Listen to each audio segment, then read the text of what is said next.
네, 안녕하십니까. 네, 오늘은 예고한 대로 트레이스 30일을 이용해서 어떻게 실행 시간을 측정할 수 있는지에 대해서 좀 같이 소개를 드리도록 하겠습니다.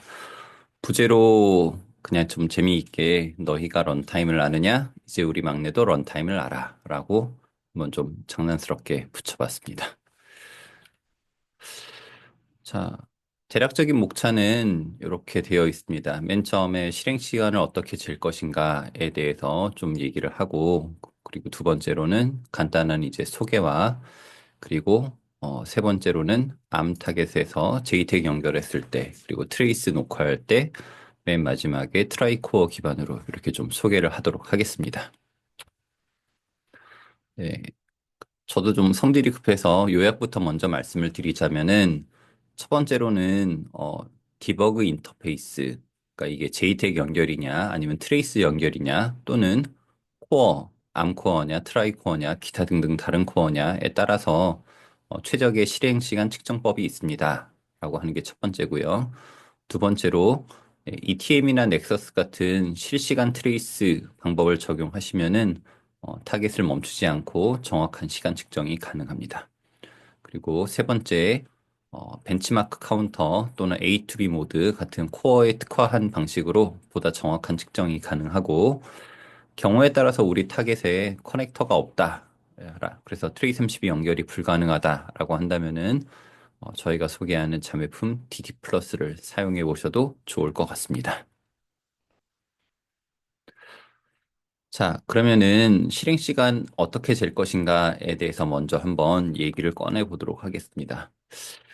저희가 트레이 32 Q&A 게시판에서 시간 또는 런타임으로 검색을 해보면은 이렇게 꾸준하게 계속 질문이 올라오는 것을 이제 볼 수가 있고요. 또 하나는 왼쪽에 있는 이메일은 2011년 정도, 그러니까 저희가 한 10년 전이죠. 그때 저희 회사 내부에 있는 트레이 32 같이 지원하는 동료들에게 제가 보냈던 메일입니다. 그래서 런타임에 대해서 좀 소개를 하고 있는데 올해 초에도 보면은 고객분께서 이런 메일을 주셨어요. 예를 들어서 고객분께서 500ms라고 하는 시간을 측정해 보니 오차가 3% 정도로 좀 그렇게 크지 않은 수준인데 10mm 시간을 측정해 보니 오차가 50% 정도, 1mm를 측정해 보니 오차가 굉장히 크더라. 그래서 결과적으로 어떻게 하면은 1ms 단위로 정밀하게 트레이 32로 시간을 측정할 수 있겠느냐라고 하는 이런 문의 메일을 주셨고요. 요 메일을 보고 제가 고객분들한테 요 런타임에 대해서 좀 소개를 드려야 되겠구나 하고 생각을 하게 되었습니다. 자, 그래서 저희가 블로그를 좀 운영하고 있는데 제가 굉장히 도발적인 이름으로 너희가 런타임을 아느냐라고 이제 좀 글을 쓰게 되었고요. 이 글 말미에 2월 달에 관련된 웨비나를 진행하겠습니다라고 좀 공언을 했었고 그리고 3월 달 이번 달부터 이제 진행이 될 건데요. 3월 달부터는 트레이 30이 관련된 교육에도 콘텐츠를 추가하겠다라고 하는 이런 내용들을 말씀드린 적이 있었습니다. 자, 그러면 본격적으로 실행 시간을 어떻게 잴 것이냐에 대한 부분이 있는데, 첫 번째로는, 일단 트레이 30이와 타겟보드를 어떻게 연결하느냐에 따라서 방법이 달라지게 됩니다. 크게는, JTAG을 이용한 연결과 트레이스를 이용한 연결, 이렇게 두 가지로 나눌 수가 있는데요. 두 가지는 쉽게 생각하면 정반대다라고 생각을 하시면 됩니다. JTAG은 커넥터만 나와 있으면은 거의 모든 타깃에 적용이 가능하지만은 트레이스는 일부 타겟에만 적용이 가능합니다. JTAG이 장점이고 트레이스가 이때는 제약사항이 되겠죠. 반면에 효과는 반대입니다. 예를 들어 JTAG 같은 경우는 대부분의 타겟을 멈춰 세워야지 측정을 할 수 있다. 그리고 오차도 있다. 이런 좀 단점이 있지만은 트레이스 같은 경우에는 타겟을 멈춰 세우지 않아도 되고 정확한 측정이 가능하다라고 하는 장점이 있습니다. 그래서 결론적으로는 내 타겟에 트레이스가 적용 가능하다면은 요 트레이스 방법을 쓰시면 좋을 것 같고 그렇지 않으면은 JTAG 방법으로 측정을 하시면 되겠습니다. 다음에 내가 어떤 관점으로 측정을 할 것이냐. 만약에 내가 함수에 대한 실행 시간을 측정하고 싶다. 그러면은 디버그 심볼이 포함된 ELF 파일만 있으면 될 것이고요. 만약에 내가 운영체제 기반으로 좀 측정을 하고 싶다라고 한다면은 디버그 심볼 외에 OS 어웨어 또나 OS 어웨어나 또는 기타 운영체제에 특화한 어떤 별도의 설정이 필요할 것입니다. 다음에 내가 사용하는 프로세서가 ARM 기반이냐, 뭐 트라이코어 기반이냐, 뭐 RH850 기반이냐 등등등에 따라서 일반적인 측정 방법도 있지만은 오차를 최소화하기 위한 코어에 특화한 측정법이 있다라고 하는 것을 말씀을 드리고 싶고요.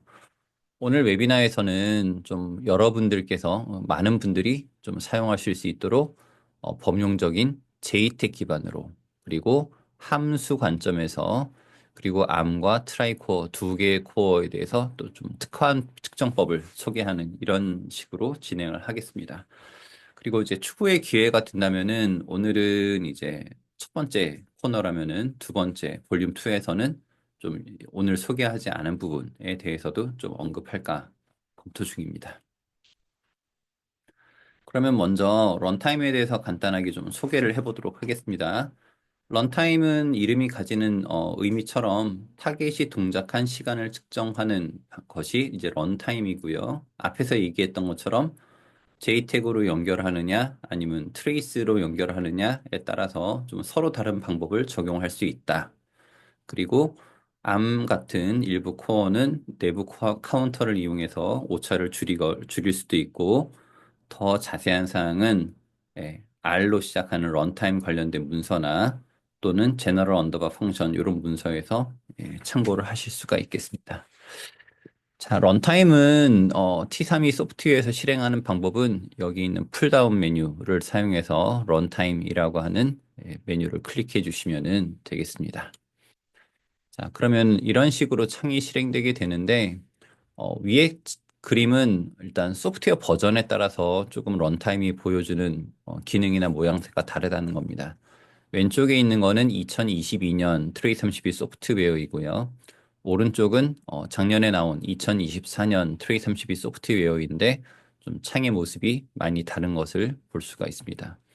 마찬가지로 이제 과거에 주로 사용했던 앞라인 코어, 그다음 지금 주로 사용하시는 코어텍스 계열들, 그다음 MPC 5000 계열 이렇게 코어 종류에 따라서 특화된 이런 모드가 존재할 수도 있고 존재하지 않을 수도 있다라고 하는 말씀을 드리고 싶습니다. 네, 지금부터 시작할 거는 이제 암 코어에서 JTAG 연결을 사용한 측정 방법에 대해서 좀 시연을 해보도록 하겠습니다. 시연 환경은 코어텍스 R 기반의 이런 프로세서를 사용할 거고요. 트레이 32 하드웨어는 기본적인 파워 디버그와 JTAG 케이블, 그리고 소프트웨어는 최근에 나왔던 2024년 소프트웨어 이렇게 좀 사용하도록 하겠습니다. 네, 그러면은 간단하게 이렇게 시나리오를 세워놓고 좀 테스트를 해가면서 측정을 해보도록 하겠습니다. 자, 첫 번째 시나리오는 뭐냐면은 저희 예제 중에 sieve라고 하는 함수가 있는데 이 함수가 어느 정도 주기로 호출이 되는지 이런 거를 좀 측정을 해보자라고 하는 상황입니다. 자, 뭐 간단하게 트레이 32 사용법을 아시는 분께서라면은 이런 방법을 쓰시면 되겠죠. 일단 sieve라는 함수를 열어서 해당하는 함수에 브레이크를 걸어놓고 타겟을 러닝하면은 여기까지 오겠죠. 그래서 1번 sieve까지 진행을 했고요. 다음에 런타임을 열어야 되겠죠. 런타임을 열어놓고 2번에 런타임 초기화라고 되어 있는데 여기 init 버튼을 누르면은 초기화가 될 겁니다. 다음 3번에 sieve까지 진행하자라고 되어 있는데 현재 브레이크 포인트가 걸려 있으니까 그 버튼을 누르면은 타겟을 러닝해서 한 바퀴 돌아서 다시 오겠죠. 그럼 고 누르면은 한 바퀴 돌아서 올 것이고 한 바퀴 돌아서 올 때까지 소요된 시간이 여기에 런타임에 이렇게 표시가 될 겁니다. 그래서 대략 뭐 한 2.5에서 2.7mm 정도 걸린다라고 하는 걸 볼 수가 있습니다.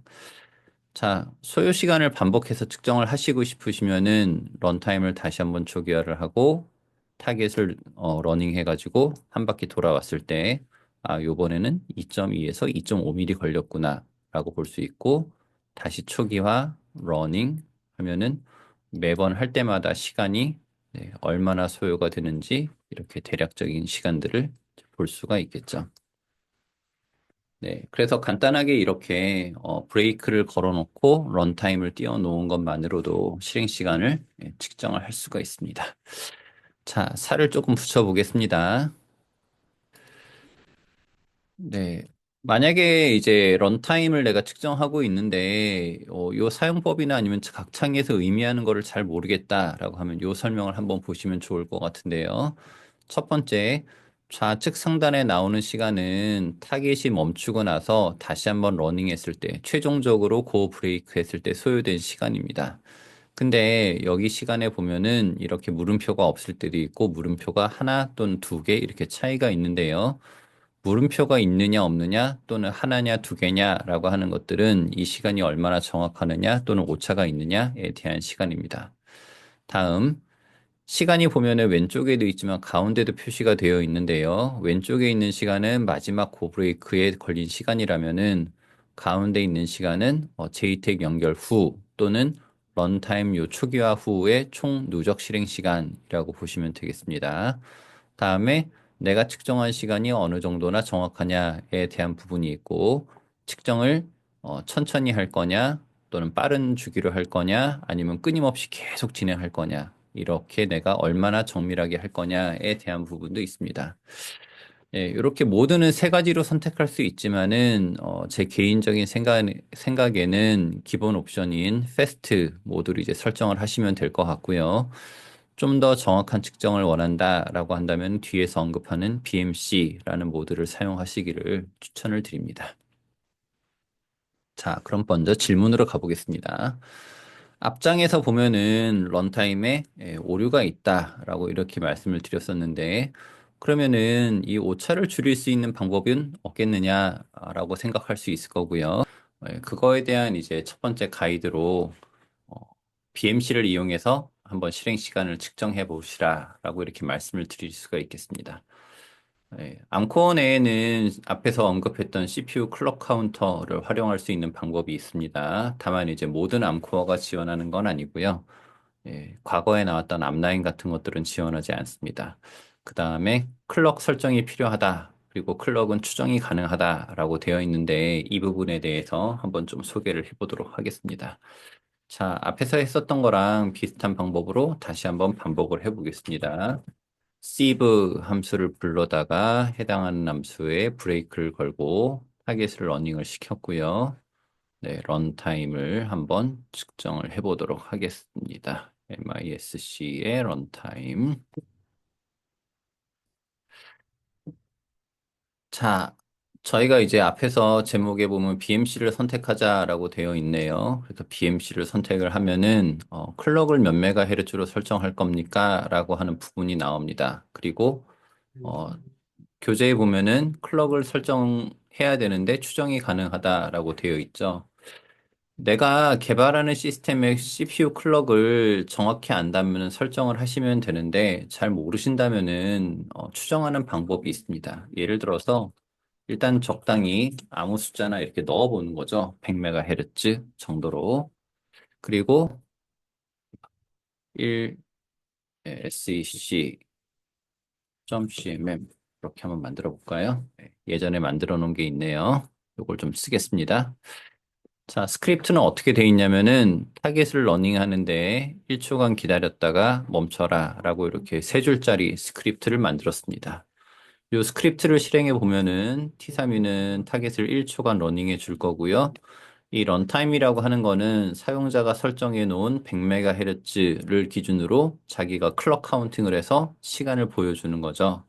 그래서 제가 100MHz CPU야 라고 설정을 해 놓으니까 이 클럭 카운터 기반으로는 3초가 흘러갔다 라고 이렇게 생각을 하는 거죠. 그러면은 우리가 계산을 해봤을 때 과다하게 시간이 많이 지나갔으니까 클럭 카운트 개수가 내 생각보다 많이 지나갔다는 거고 그러면 주파수를 높여서 단위 클럭당 소요되는 시간을 줄여줘야 되겠죠. 그래서 제가 클럭을 300MHz 이렇게 설정을 한번 해보도록 하겠습니다. 네, 이렇게 러닝을 하면은 지금 1초라고 하는 거의 정확한 시간이 나오게 되죠. 그러면은 save 함수에 대해서 브레이크를 걸어놓고 이번에 한번 다시 런타임을 실행해 보도록 하겠습니다. save 멈춰 놓고 이닛을 한 다음에 타겟을 러닝 시켜 보면은 아까 제 기억에 한 2.2에서 2.7, 그 사이쯤 시간이 나왔던 것 같은데 지금은 1.8이라고 하는 시간이 나오고 있고요. 아까는 매번 러닝 할 때마다 계속 시간이 바뀌었었는데 지금은 동일한 시간이 이렇게 나오는 것을 볼 수가 있죠. 그래서 결과적으로는 BMC를 사용하면은 패스트 모드에 비해서 정확한 시간을 측정할 수 있다라고 말씀을 드릴 수가 있겠습니다. 자, 다음에 BMC와 패스트 모드로 측정한 실행 시간 차이는 요거는 앞에서 보여드렸죠. 그리고 길면 비슷하나 시간 짧은 시간이면 차이가 난다. 예를 들어서 1초 정도라면은 비슷한 결과가 나오지만은 짧은 시간 아까 뭐 미리세컨드 정도의 시간이면은 차이가 납니다. 그래서 내가 측정하고자 하는 함수의 실행 시간이 뭐 미리세컨드 때냐 아니면 뭐 수백 미리냐에 따라서 좀 어떤 방법을 쓰는 게 정확하냐에 차이가 있을 수 있으니 그거는 사용하시는 분께서 조금 판단이 필요하다라고 말씀을 드릴 수 있겠습니다. 자, BMC를 얘기하고 있으니 그러면 이 벤치마크 카운터라고 하는 거를 어떻게 사용할 수 있는지에 대해서 조금 말씀을 드리도록 하겠습니다. 첫 번째로 BMC는 암에서 제공하는 퍼포먼스 모니터 유닛을 사용합니다. 앞으로는 줄여서 이거를 PMU라고 부르겠습니다. PMU는 코어에 따라서 지원하는 여부랑 항목들이 조금씩은 다르긴 한데 일반적으로 실행한 명령어 수 또는 캐시 접근을 어떻게 했는지, 미스는 어떻게 했는지 이런 것들을 측정 가능하고요. 좀 더 자세한 사항은 PDF T32에서 제공하는 이런 문서들이나 또는 코어 제조사, 암을 포함한 요 회사에서 제공하는 문서를 보시면 좋겠습니다.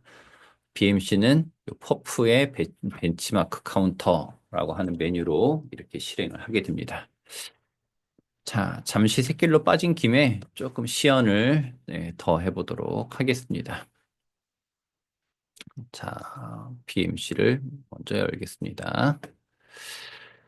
첫 번째 우리 문제가 뭐냐면은 캐시를 활성화하면 정말로 동작 속도가 빨라지느냐에 대한 부분이 있는데 캐시는 어떤 식으로 활성화를 할 수가 있냐면 페리페럴에 코어 레지스터에 시스템 컨트롤 이쪽에 있을 것 같네요. 네. 여기 있는 시스템 컨트롤 레지스터에 I라고 하는 비트가 인스트럭션 캐시 활성화에 대한 부분이고 C라고 하는 요 비트가 데이터 캐시에 대한 활성화 비율입니다. 기본 모드인 요 패스트 모드로 놓고 아까 좀 타겟을 테스트를 해보면은 네, sieve라는 함수를 실행할 때마다 대략 한 2.5 그냥 미리세컨드라고 가정을 해보겠습니다. 정도의 시간이 걸리는 걸 볼 수가 있는데 인스트럭션 캐시를 우리가 활성화하겠다라고 한다면은 네, 이제부터는 1.6mm 정도의 시간이 이렇게 소요되는 거를 이제 볼 수가 있죠. 만약에 인스트럭션 캐시를 끄게 된다면은 다시 2mm 이상 이렇게 시간이 걸리는 것을 볼 수가 있습니다. 그래서 인스트럭션 캐시를 또는 데이터 캐시를 키면은 정말로 속도가 빨라진다라고 하는 거를 볼 수가 있겠습니다. 자, 다시 캐시를 켜놓고 그러면은 요 BMC 메뉴를 통해서 캐시 히트나 미스가 어떻게 나는지 조금 보도록 하겠습니다. 자, 모니터 0번 항목은 제가 뭐라고 고를 거냐면은 인스트럭션을 몇 개나 실행했느냐 이렇게 한번 골라보고요. 다음 모니터 1번 항목은 캐시 미스가 몇 개나 났느냐 이렇게 한번 선택을 해보겠습니다. 그리고 2번 항목은 캐시 접근을 몇 번이나 했느냐 뭐 이렇게 한번 해보죠. 그러면은 인스트럭션을 몇 개나 실행했느냐라고 하는 부분을 시간으로 이렇게 나눠 준다면은 이게 단위 시간당 실행한 명령어 개수를 볼 수 있겠죠. 그래서 밉스를 측정할 수가 있을 거고요. 다음에 요거 인스트럭션 캐시 미스를 인스트럭션 캐시 억세스로 이렇게 나누어 준다면은 캐시 미스율을 확인할 수가 있겠죠. 그래서 1번 항목을 2번으로 나누어라 라고 이렇게 한번 해보도록 하겠습니다. 그리고 브레이크 포인트는 잠깐 빼고 아까 1초간 타겟을 러닝했던 스크립트를 열어서 요걸 한번 실행해 보도록 하죠. 네, 그러면은 1초간 타겟을 러닝했을 때 명령어는 약 66만 개 정도를 실행을 하고 있고 저희 예제는 똑같은 코드를 반복적으로 이제 뱅글뱅글 돌면서 실행하다 보니까 캐시 미스율은 굉장히 낮아서 거의 나지 않는다라고 하는 거를 이렇게 볼 수가 있습니다. 그래서 여러분의 시스템에서도 한번 캐시를 관심 있는 분께서는 이런 식으로 캐시 히트나 미스가 몇 번씩 나는지 한번 측정해 보셔도 좋겠습니다. 자, 다음 원래대로 돌아와서 sieve 함수의 브레이크 포인트를 설정하고 반복해서 러닝할 경우 테스트 모드에서 런타임 상단에 서로 다른 시간이 표시되는 이유가 뭐냐? 이게 무슨 말이냐면은 자, 잠깐 요건 닫을게요. 이제 캐시도 원래대로 꺼버리겠습니다. 네, 그리고 sieve에다가 브레이크를 걸어놓고 런타임 초기화 하겠습니다. 타겟을 러닝하면은 얘가 한 바퀴 돌아서 올 거잖아요. 네, 지금 1.664 걸렸다고 하는데 초기화하고 다시 한번 돌려볼게요. 네, 뭐 2.9, 3.2 시간이 두 개가 조금 다르죠. 네, 런타임을 초기화를 하고 돌리고 있는데 이 두 개의 시간이 조금씩 계속 다릅니다, 항상. 그러면 이 둘 중에 아까 앞에서 설명을 보면은 요 가운데 있는 시간은 어, JTAG 연결하고 또는 런타임을 초기화하고 나서 실행한 시간이고 요 왼쪽에 있는 시간은 마지막 고브레이크한 시간인데 이 두 개가 똑같아야 되는 거 아니냐라고 이렇게 생각을 하실 수가 있습니다. 네, 생각하신 게 맞고요. 이 이유는 설명을 드릴 수는 있는데 개인적인 생각에는 어차피 지금 물음표가 두 개씩 생기고 있잖아요. 그러면은 2.9가 맞느냐, 3.2가 맞느냐, 아니면 그 사이에 있는 3.1mm가 맞느냐, 이걸 가지고 이제 고민을 하지 마시고, 그냥 앞에서 말씀드렸던 BMC를 사용하시면은 정확한 시간을 측정할 수 있다라고 하는 말씀을 좀 드리고 싶습니다. 그래서 이 두 개 시간이 왜 다르냐? 어차피 오차가 있으니까 서로 다릅니다. 그래서 이걸로 고민하지 마시고 BMC 모드를 사용하십시오. 자, 다음에 테스트 모드에서 JTAG 클럭 주파수를 높이면은 오차가 줄어들고 JTAG 클럭을 낮추면은 오차가 오히려 늘어나느냐, 요걸 한번 해보도록 하겠습니다. 네, 실제로 해보면은 JTAG 클럭 변경에 따라서 조금 차이는 생깁니다. 예를 들어서 JTAG 클럭을 지금 10메가로 되어 있는데 이걸 만약에 제가 1메가로 낮추었다 라고 한다면은 타겟을 러닝해 봤을 때 3mm 이상의 시간이 걸리는 걸 볼 수가 있죠. 이런 식으로. 네, 반면에 JTAG 클럭을 만약에 뭐 한 25메가로 높였다라고 한다면은 네, 조금 뭐 이렇게 오차 시간이 줄어드는 것 같은 걸 볼 수가 있습니다. 근데 아까도 말씀드렸다시피 JTAG 클럭을 올리고 낮추는 게 어차피 여기 있는 패스트 모드를 사용한다면은 기본적으로 오차가 있기 때문에 이게 대세에는 상관이 없다라고 생각이 듭니다. 그래서 JTAG 클럭을 높일까 낮출까 이런 걸 고민하지 마시고 그냥 BMC 모드를 사용하시기를 추천을 드립니다.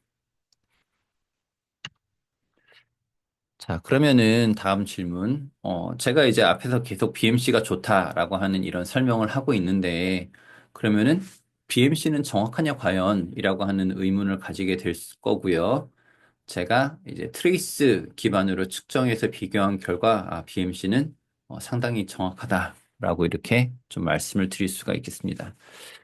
이 아래쪽을 보시면은 제가 두 가지 서로 다른 환경으로 조금 시험을 해서 측정한 데이터를 써놓은 게 있습니다. 위에 거는 이제 지금 시연을 하고 있는 코어텍스 R 환경 300MHz로 동작하고 있고 OS가 없는 환경이고요. 그다음 아래쪽에 있는 테이블은 코어텍스 M의 72메가 FreeRTOS 이렇게 동작하고 있습니다. 각각 측정한 것은 시브 함수가 어느 정도 주기로 호출되느냐 또는 OS가 있으니까 1mm 간격으로 호출되는 이런 인터럽트 함수를 주기를 측정했을 때 어느 정도 정확도가 있느냐 이걸 측정해 봤습니다. 방법은 JTAG 기반으로 패스트 모드와 BMC, 그다음 트레이스 기반 이렇게 세 가지로 측정을 했고요. 눈여겨보실 거는 뭐냐면은 첫 번째는 우측에서 두 번째 열에 있는 민맥스 시간에 대한 차이를 측정해 봤을 때 어, 평균 호출 주기가 2ms 정도 되는 이 sieve 함수 호출에 대해서 네, 이 패스트 모드 같은 경우에는 0.8mm, 0.9mm. 그러니까 대략적으로 호출 주기에 거의 한 40, 50% 가까운 오차가 존재한다라고 볼 수가 있고요. 반면에 BMC 모드로 측정을 하게 되면은 평균 시간이 호출 시간이 1.1mm 정도인데 민맥스에 대한 차이를 측정해 보면은 거의 뭐 1% 내외 정도가 되지 않을까 하고 생각이 됩니다. 표준 편차를 봐도 패스트 모드에 비해서 BMC로 측정한 것은 표준 편차가 굉장히 작다라고 하는 거를 이제 보실 수가 있을 거고요. 이것은 코어텍스 M 환경에서도 비슷한 결과를 보여줍니다. 예를 들어서 1mm 간격으로 호출되는 함수의 주기를 측정했을 때 BMC로 측정을 하면은 거의 정확한 1mm, 최대 1.02, 뭐 최소 0.98 이런 식으로 1mm에 거의 근접한 결과가 나오는 반면에 패스트 모드로 측정을 하게 되면은 1mm로 호출되는 함수임에도 불구하고 약 1.7mm 정도의 호출 간격을 가진다라고 이렇게 좀 잘못된 데이터를 좀 보여주고 있습니다. 특이한 사연으로는 뭐가 있냐면은 여기 아래쪽에 제가 이제 이 다음 장부터는 트레이스에 대한 소개를 드릴 건데요. 앞에서 분명히 제가 트레이스가 정확한 시간을 측정할 수 있다라고 말씀을 드렸지만은 여기 나오는 민맥스 시간을 보면은 BMC보다 오히려 트레이스 기반의 민맥스 시간이 훨씬 큰 이렇게 차이가 있지 않습니까? 이거는 이제 사연이 있는데 첫 번째 사유는 내가 몇 개나 측정을 했느냐, 여기 있는 샘플 개수의 차이로 보시면 되겠습니다. JTAG 기반의 테스트는 제가 이제 시험의 편의를 위해서 한 20개 정도만 테스트를 했고, 왜냐하면 타겟을 갔다 섰다를 반복해야 되기 때문에 트레이스 기반의 시간 같은 경우는 한 900개 정도의 샘플을 하다 보니까 특이한 경우가 발생했다라고 생각할 수가 있고, 이 특이한 경우가 뭐냐면은 외부에서 하드웨어 인터럽트가 왔다든가 이런 경우에는 처리를 해야 되지 않습니까? 그러다 보니까 이 1mm 간격으로 호출되는 이 함수를 실행하는 이 와중에 좀 더 우선순위가 높은 다른 인터럽트를 처리하고 이렇게 갔다가 돌아오는 시간이 포함되다 보니까 이 트레이스 기반의 측정에서는 민맥스 시간이 더 늘어나는 경우가 있다라고 이렇게 보시면 되겠습니다. 하지만은 마찬가지로 평균 호출 주기는 한 1mm 간격으로 되어 있고, 네, 좀 더 BMC가 패스트 모드에 대해서 정확한 시간을 가진다라고 하는 사실에는 변함이 없습니다. 네, 그러면 지금부터는 트레이스 기반의 실행 시간 측정에 대해서 좀 확인해 보도록 하겠습니다. 먼저 트레이스 기반의 런타임 측정에 필요한 요소는 크게 세 가지가 있습니다. 첫 번째로는 네, 프로세서에 ETM이나 넥서스 같은 이런 디버그 로직이 포함되어 있어야 됩니다. 두 번째로는 이 디버그 로직에서 나온 데이터가 밖으로 잘 출력될 수 있도록 트레이스 전용 핀아웃 또는 여기 있는 커넥터 이런 것들이 있어야 되고요. 마지막으로 이제 트레이스에 관련된 이런 장비들, 파워 디버그 고급형이나 파워 트레이스 같은 이런 장비들이 있어야 됩니다. 그래도 이제 뭐니 뭐니 해도 가장 중요한 거는 내 프로세서가 트레이스를 지원하느냐 하지 않느냐에 달려 있다라고 보시면 되겠습니다. 자, 저희가 이제 트레이스 시연 환경은 크게 두 가지로 이제 꾸며 봤는데요. 하나는 이제 파워 트레이스라고 하는 등치가 이렇게 좀 큰 시스템은 코어텍스 A나 코어텍스 R 같은 경우에 사용할 수 있고요.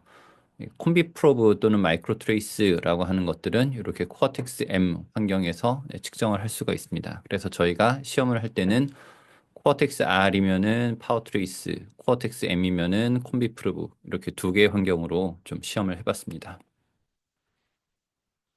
자, 첫 번째로 측정을 할 거는 제목에 있는 것처럼 네, sieve 함수의 호출 주기를 측정하고 BMC와 비교를 해보자라고 이렇게 되어 있고요. 여기 밑에 있는 테이블은 그림에 있는 것처럼 이제 코어텍스 M 72메가에서 동작하는 그리고 FreeRTOS가 포팅된 환경에서 테스트 결과를 여기다 적어 놓은 거고요. 그다음에 실제로 시연은 코어텍스 R 환경 300MHz로 동작하는 이 환경에서 좀 시연을 보여드리도록 하겠습니다. 자, 첫 번째로 할 거는 sieve 함수의 호출 주기 측정이네요. 그러면 이제 BMC로 이제 비교를 하겠다 그랬으니까 먼저 BMC로 테스트를 해보도록 하겠습니다. 네, 브레이크 포인트를 좀 세팅을 할 건데요.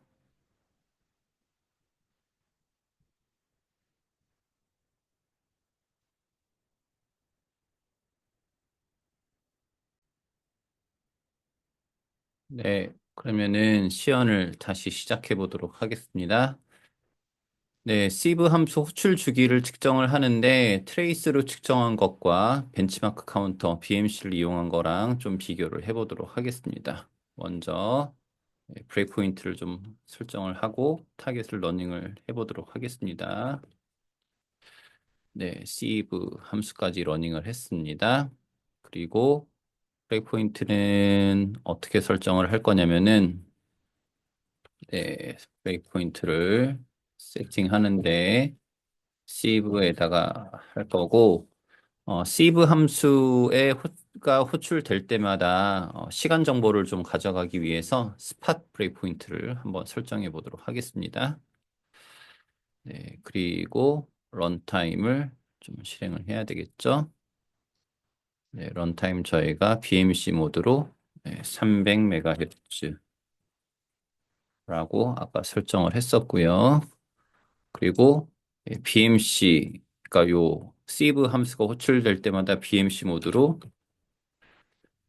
시간 측정한 거를 좀 확인을 할 수 있도록 관련된 데이터를 꺼내 보도록 하겠습니다. sieve 함수가 호출될 때마다 그 시간적인 주기를 측정을 해주세요. 뭐 이런 식으로 설정을 한 거고요. 타겟을 러닝 시켜 보겠습니다. 네, 그러면은 지금 쭉 타깃이 러닝을 하고 있는데 sieve 함수가 호출될 때마다 시간 정보를 계속해서 누적해서 갖고 오고 있는 걸 볼 수가 있고요. 대략적으로 보면은 잠깐 멈춰 볼까요? 이제 한 170번 정도 카운트를 해가면서 이제 추적을 하고 있는데 평균 시간이 대충 1.8mm 정도, 최소 시간이나 최대 시간도 별반 차이가 나지 않는 것을 볼 수가 있습니다. 그래서 BMC 모드로 측정을 하면은 이런 결과가 나온다라는 걸 볼 수가 있을 거고요. 패스트 모드도 한번 해볼까요? 비교를 위해서. 네, 일단 1.8mm라는 걸 이제 좀 생각을 갖고 계시고 패스트 모드로 한번 시험을 해보면은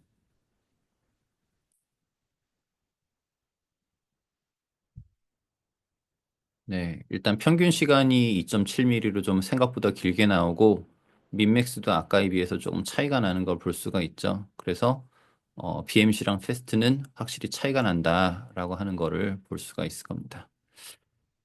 자, 그러면은 이제는 트레이스 기반으로 한번 해서 측정을 해서 보도록 하겠습니다. 트레이스라는 거는 타겟이 러닝을 하면은 프로세서가 내가 어떤 코드를 실행하고 있는지 그 정보를 쭉 이제 데이터로 생성해 주게 되고요.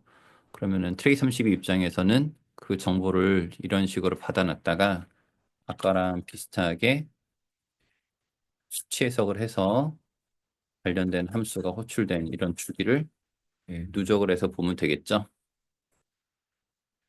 그래서 아까 BMC로 측정할 때 1.8mm라는 시간을 조금 눈여겨서 봐주십시오. 뭐 이런 말씀을 드렸는데, 네, 파워 트레이스로 측정을 했을 때도 BMC랑 비슷한 결과가 나오죠. 평균 한 1.8mm, 최소나 최대도 거의 차이가 없고요.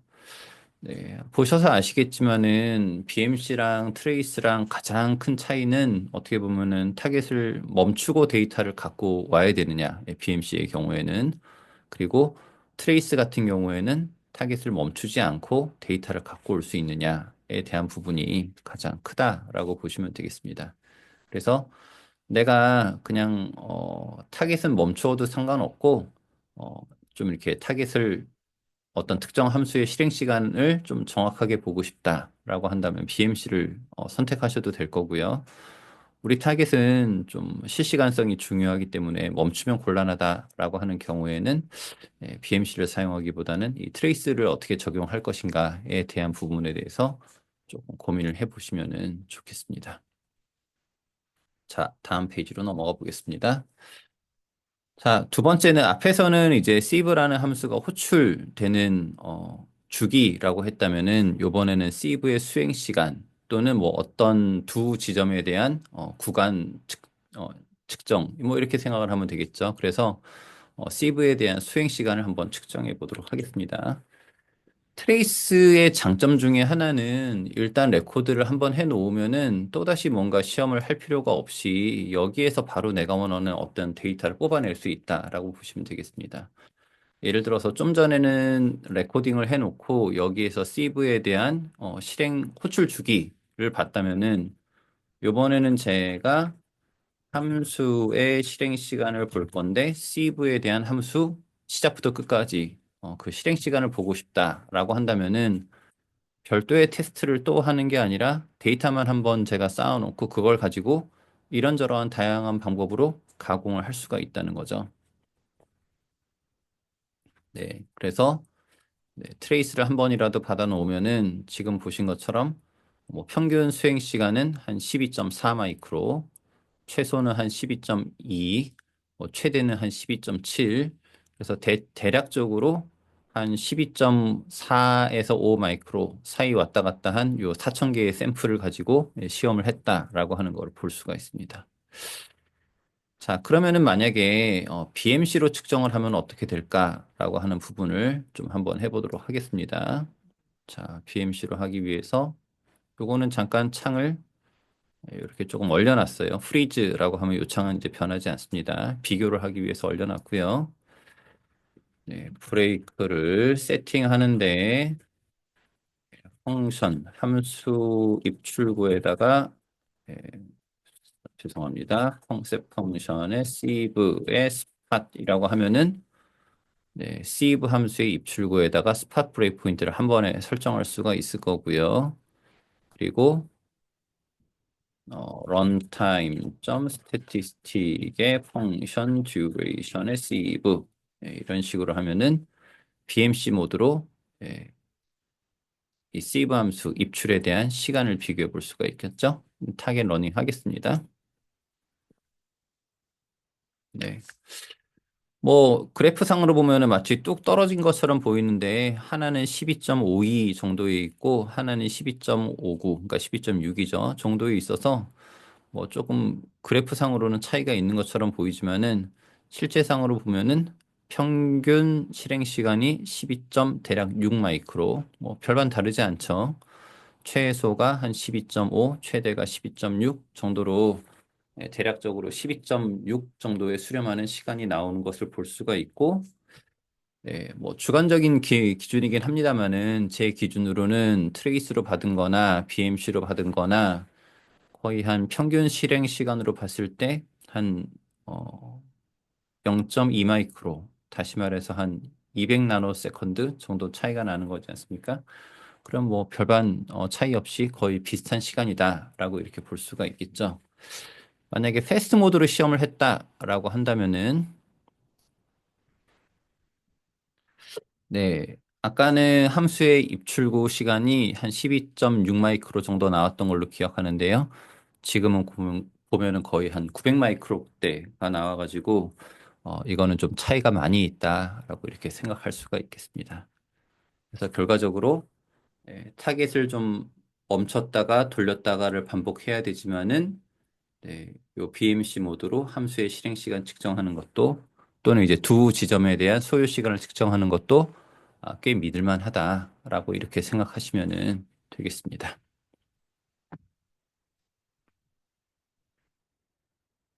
네, 여태까지는 ARM 기반의 프로세서에서 JTAG 연결 또는 트레이스 연결하는 방식으로 어떻게 실행 시간을 측정할 것이냐에 대해서 말씀을 드렸다면은 지금부터는 트라이코어 기반으로 한번 비슷한 시험을 해보도록 하겠습니다. 시연 환경은 일단 인피니언의 TC397 프로세서 100MHz로 동작하고 있습니다. 이렇게 CPU는 골랐고 소프트웨어는 동일하게 24년도 9월 버전을 쓰고 있고요. 하드웨어는 파워 디버그 본체랑 JT 케이블 이렇게 연결을 했습니다.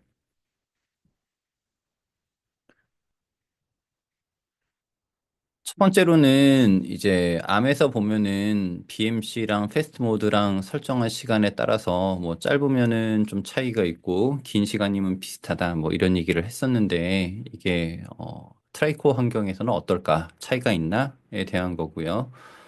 결론부터 말씀드리면은 암과 유사하게 긴 시간 예를 들어서 뭐 1초, 2초 이런 경우에는 거의 동일하다고 볼 수 있고 짧은 시간이면은 좀 차이가 난다라고 말씀을 드릴 수가 있겠습니다. 한번 실제로 해보면서 말씀을 드릴게요. 자, sieve 함수에다가 브레이크를 걸어놓고 런타임을 띄웠습니다. 그리고 패스트 모드로 먼저 시험을 해볼게요. 그러면은 sieve 함수가 매번 호출될 때마다 조금 이제 차이가 있긴 한데 400 마이크로 정도 나올 때도 있고 390 마이크로 정도 나올 때도 있고 요 사이에서 여기 왔다 갔다 하는 걸 보실 수가 있으실 겁니다. 반면에 이제 BMC로 체크를 하면은 31 마이크로 뒤에 소수점 이하는 조금 차이가 있긴 한데요. 대략 31 마이크로대에서 이제 왔다 갔다 하시는 거를 볼 수가 있습니다. 자, 만약에 조금 긴 시간을 측정을 한다라고 한다면은 1초 정도 러닝을 하는 스크립트를 간단하게 만들어 볼까요? 예, 러닝을 하고 1초간 기다렸다가 멈추는 세 줄짜리 스크립트를 하나 만들었습니다. 그리고 실제로 이 스크립트를 실행해 보면은 BMC 모드에서 대략 1.01초 정도가 나오는 걸 볼 수가 있고요. 패스트 모드에서도 뭐 1.002초 정도가 나오는 걸 볼 수가 있죠. 그래서 뭐 긴 시간이면은 패스트 모드로 하나 BMC로 하나 별반 차이가 없고 짧은 시간 뭐 이제 예를 들어서 1mm 언더 뭐 이런 정도에는 좀 서로 간의 차이가 크다라고 보시면은 되겠습니다. 자, 다음 트라이코어는 BMC가 아니고 A to B 모드라고 하는 특별한 좀 용법이 있다는데 이게 어떻게 쓰는 거냐에 대한 좀 문의를 볼 수가 있을 거고요. 매뉴얼을 보면은 뭐라고 설명이 되어 있냐면은 트라이코어 계열에서는 암에서는 아까 보면 저희가 타겟을 멈춰 세워야지 BMC를 써서 이제 시간 측정을 할 수 있다라고 말씀을 드렸잖아요. 그 이유는 프로세서를 멈출 때마다 PMU 안에 있는 레지스터 값을 갖고 오기 때문인데요. 트라이코어 같은 경우에는 암과 달리 타겟을 멈추지 않고 시간 측정을 하는 방법이 있고 그게 A to B 모드라고 하는 걸 사용하는 방법이다라고 이렇게 설명을 하고 있습니다. 자세한 거는 여기 트레이 32에서 제공하는 이거 디버거 언더바 트라이코어라고 하는 이런 문서를 좀 보시면 좋을 것 같아요. 그리고 이 A2B 모드라고 하는 거는 트라이코어만의 전유물은 아니고 이제 위에 적어놓은 것처럼 RH850이나 MPC 5000 계열들 여러 가지 코어에서 좀 지원을 하고 있습니다. 자, 첫 번째로 할 거는 뭐냐면은 A2B 모드를 사용해서 함수의 실행 시간이나 호출 주기를 특정할 거다라고 이제 설명을 하고 있고요. 중요한 점은 이제 타겟을 멈추지 않고 시간 측정을 할 수 있다라는 겁니다. 그리고 이제 뒤에 다시 얘기를 하겠지만은 A2B 모드가 무조건 좋은 점만 있는 건 아니고 약간 제약사항도 있습니다. 그 부분은 다시 한번 말씀을 드릴게요. 자, 첫 번째로 할 거는 뭐냐면은 sieve 함수가 호출되는 이 주기를 A2B 모드로 한번 측정을 해보도록 할게요. 지금 같은 경우에는 sieve 함수에다 브레이크를 걸어놓고 BMC 모드로 시간 측정을 해보면은 약 한 31.6 마이크로, 5 마이크로, 5에서 6 정도 사이, 그 정도로 계속 시브 함수가 호출이 된다라는 걸 알 수 있지 않습니까? 이번에는 A to B 모드를 한번 써서 해보도록 하겠습니다. 자, 출발은 어떻게 하냐면은 브레이크를 세팅하는데 제가 원하는 어떤 지점, 시브 함수에다가 알파라고 하는 브레이크 포인트를 세팅을 합니다. 네, 그리고 BMC 메뉴가 없네요. 트라이코어의 BMC 창을 열어서 뭐라고 세팅을 하냐면은 첫 번째로 하는 거는 인스트럭션이 몇 개 지나가는지를 셀 거다. 왜냐면은 인스트럭션이 몇 개 지나가는지 세야지 여기 있는 CPU 주파수랑 계산을 해가지고 정확한 시간이 얼마나 걸렸다라는 걸 알 수 있지 않습니까? 그리고 A to B 모드를 사용할 거다. 라고 여기에 on, A to B 모드에 on 이렇게 설정을 해줬고요. 다음에 알파 브레이크 포인트가 지나갈 때마다 이제 카운트 이제 몇 개가 지나갔는지를 셀 거다라는 식으로 이렇게 세팅을 해놨습니다. 그리고 여기 31 마이크로라고 하는 시간을 한번 눈여겨서 봐주시고요. 타겟을 러닝을 하면은 타겟 멈춤 없이 알파 브레이크 포인트가 몇 번 히트가 됐는지 하고 시간이 얼마나 소요가 됐는지 이런 걸 알 수가 있죠. 그러면 결과적으로 여기 소요된 시간을 브레이크 포인트 히트 개수로 이제 나눠주게 되면은 이 한 브레이크 포인트가 매번 호출될 때마다 어느 정도 시간이 걸렸는지 이렇게 알 수 있지 않습니까? 그래서 이거를 한번 계산을 해보도록 하겠습니다. 네, 익숙한 계산기 프로그램을 띄워서 소수점 밑에는 조금 귀찮으니까 13초라고 하는 시간을 여기 있는 418562 8562라고 하는 횟수로 나누게 되면은 3.1 곱하기 10의 마이너스 5승이라고 나와 있으니까 다시 말해 이거는 31 곱하기 10의 마이너스 6승이 되겠죠. 그러면 31 마이크로 세컨드라는 시간이 나올 거고 요거 아까 저희가 봤었던 그 sieve 함수가 호출되는 이런 시간이랑 잘 맞다라고 이렇게 볼 수가 있겠죠. 자, 다음. 만약에 제가 sieve 함수 시작부터 끝까지를 보고 싶다라고 한다면은 브레이크 포인트를 아까랑 비슷한데요. set 펑션의 sieve의 알파 여기는 알파가 없나 보네요. set 펑션의 sieve라고 이렇게 설정을 해주면 됩니다. 그러면 자동으로 알아서 시작 지점은 L 알파, 끝나는 지점은 베타라고 이렇게 설정이 될 거고요. 타겟을 러닝을 하면은 여기에서 측정이 되는 시간은 알파랑 베타 사이에서 시간이 얼마나 흘러갔느냐. 다시 말해서 sieve 함수 시작부터 끝까지 시간이 얼마나 소요가 됐느냐라고 하는 거고, 요 밑에 있는 거는 알파 브레이크 포인트. 다시 말해서 sieve 함수가 몇 번이나 호출되었느냐. 이거를 이제 측정을 해주는 거겠죠. 마찬가지 방법으로 요 위에 있는 시간은 sieve 함수를 실행한 총 누적 시간이고, 그 밑에 있는 거는 sieve 함수를 호출한 횟수니까 이 두 가지를 다시 한번 계산을 해주면은 3.7 정도로 해볼까요?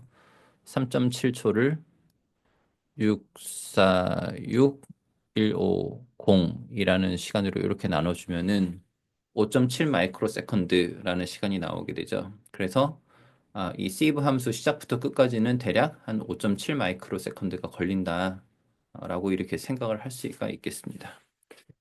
한번 검증을 위해서 브레이크 포인트를 지워놓고 sieve 함수 입구까지 도착을 한 다음에 고 심볼이 끝나는 sieve, 그러니까 sieve 함수의 끝까지 러닝을 해라라고 이렇게 시작을 해보면은 네, 조금 차이가 있긴 한데 대략 5.9 마이크로, 5.7 마이크로 정도가 나오는 거를 이제 볼 수가 있겠죠. 한번 더 해볼까요? 고 sieve 시간을 초기화해 놓고 해보면은 대충 5.9 마이크로 정도가 나오는 걸 볼 수가 있습니다.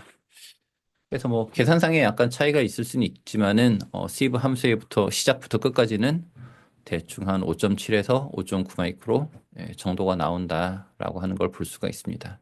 그래서 이 A to B 모드의 장점은 다른 게 아니라 내가 타겟을 멈추지 않고 이 함수가 어느 정도 주기로 호출이 되는지 또는 두 지점의 실행 시간은 얼마나 걸리고 있는지 이런 걸 이제 볼 수 있다는 거고요. 트라이코어 같은 경우에는 T32 소프트웨어를 설치하면은 요 위치에 예제가 이미 다 준비가 되어 있습니다. 그래서 지금 제가 보여드리는 것도 요 예제를 따서 하고 있는 거니까 이 예제를 가지고 한번 시험을 해보시면은 좋겠습니다. 자, 그러면은 A2B 모드에 뭐 단점이나 주의사항은 없느냐라고 생각을 할 수 있는데요. 첫 번째는 앞에서도 제가 이제 몇 번 실행되었느냐, 평균 실행 시간이 얼마냐, 이런 거는 이제 말씀을 드렸지만은 뭐 최소 실행 시간은 얼마였고, 최대는 얼마였고, 둘 간의 차이는 얼마였고, 이런 얘기는 한 적이 없거든요.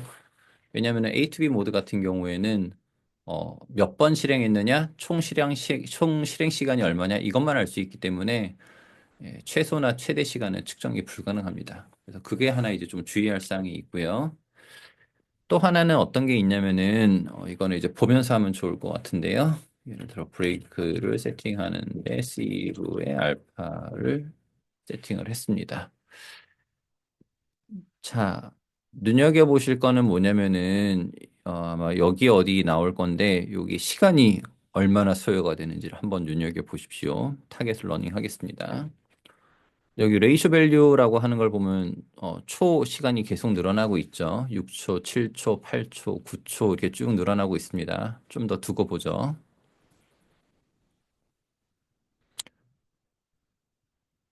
네, 20초쯤 넘어가네요. 자, 보셨습니까? 20초 언저리를 넘어가게 되니까 얘가 카운터가 다시 초기화가 됐잖아요.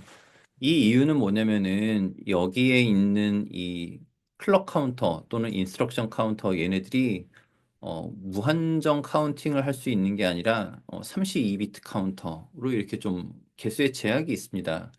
그러다 보니까 시간을 내가 측정을 하다 보면은 어느 순간부터는 리셋이 되는 이런 상황이 나타날 수가 있고 그 타이머가 오버플로우가 나서 초기화가 됐다라고 하는 걸 요 옆에 OV라고 하는 요 마크를 통해서 보여드리고 있어요. 다시 한번 해볼까요? 쭉 지금은 이제 카운터가 증가하면서 시간에 대한 이런 누적치도 올라가고 있는데 아까 보면은 20초쯤 지날 때 보면은 갑자기 요 카운터가 초기화가 되고 요 OV라고 하는 거에 마킹이 되는 걸 보실 수가 있을 거예요.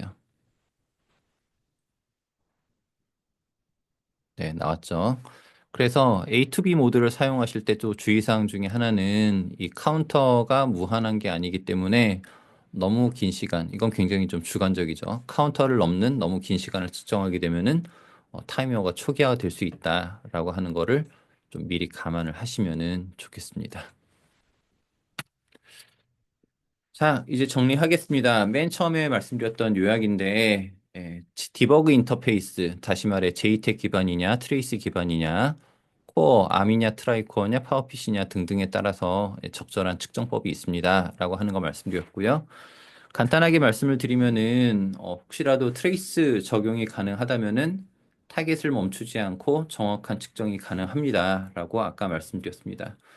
그리고 트레이스 적용이 가능하지 않다면은 암 같은 경우에는 아까 BMC, 트라이코어 같은 경우는 A2B 모드 이런 코어에 특화한 방식을 사용해서 보다 정확한 측정 또는 타깃을 멈추지 않고 시간이 측정 가능하다. 뭐 이런 말씀들을 드렸습니다.